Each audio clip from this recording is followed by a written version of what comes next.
In this video, I'm doing the Bubble Puff Poodle braids. I love them. You see, I start off with a plait and it goes into a twist. Now I'm using my latch hook to put the outre spring twist hair through underneath her plait.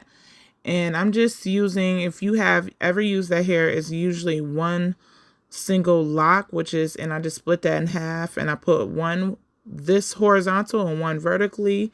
And because I'm on a thicker part of her hair, I used another lock of it from the pack and I split it in half and I split that in the half into two.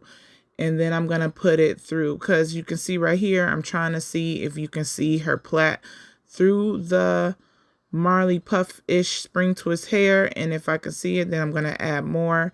And it'll still turn out to be the same type of fluffiness throughout the entire hair.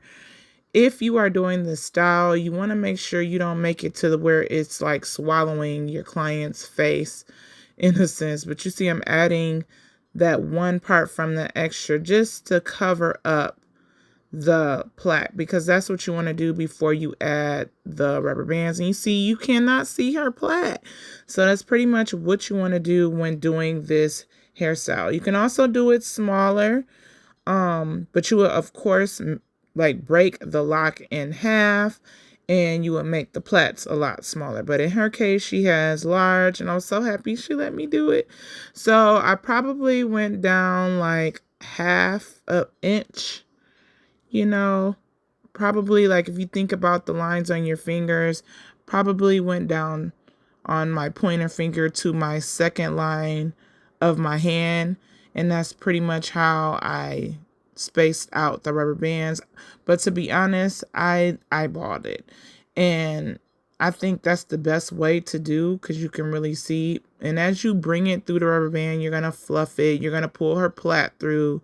You want her plait to be pulled through so it'll be tight and snug. And then you're going to just puff around it. And you'll see me do that as I go down.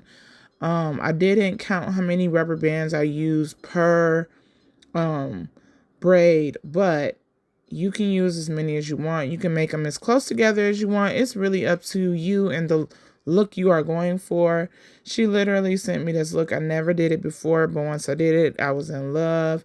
I think I will try this again on my daughter in a Fulani style with some accessories. But yeah, as you go through, you're going to just rubber band. And I did not rubber band the base yet, because I will be doing that last, simply because I want to make sure I can still pull and puff up wherever I need to, because I want it to all look good and secured.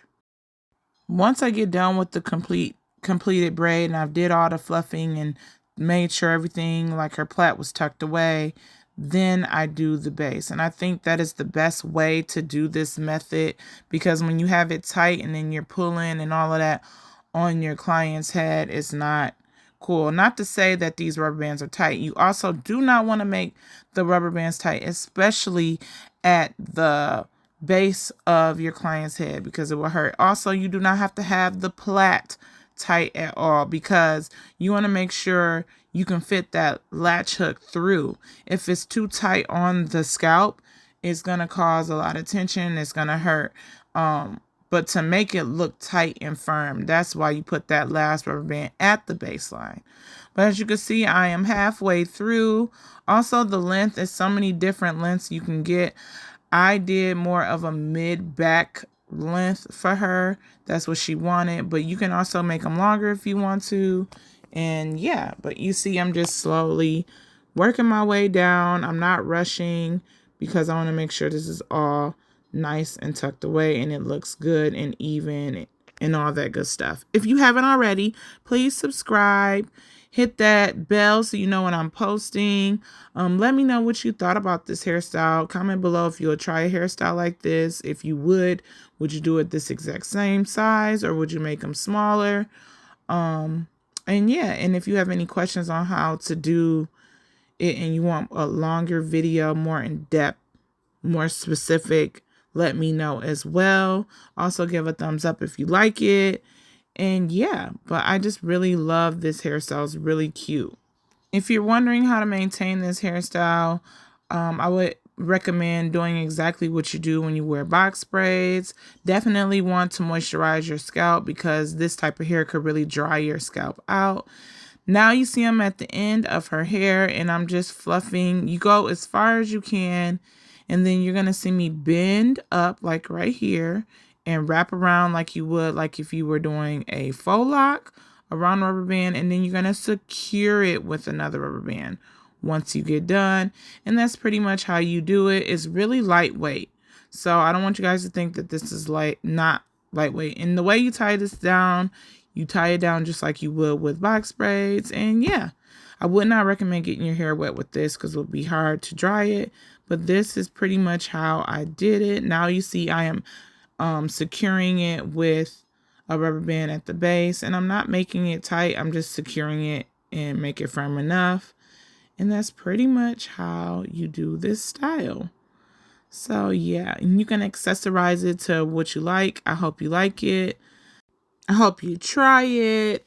And yeah, and here's the finished product. I slicked those edges and we added a little razzle dazzle. So yeah, to see more easy hairstyles or tutorials, click right here and I'll see you in the next one. Bye.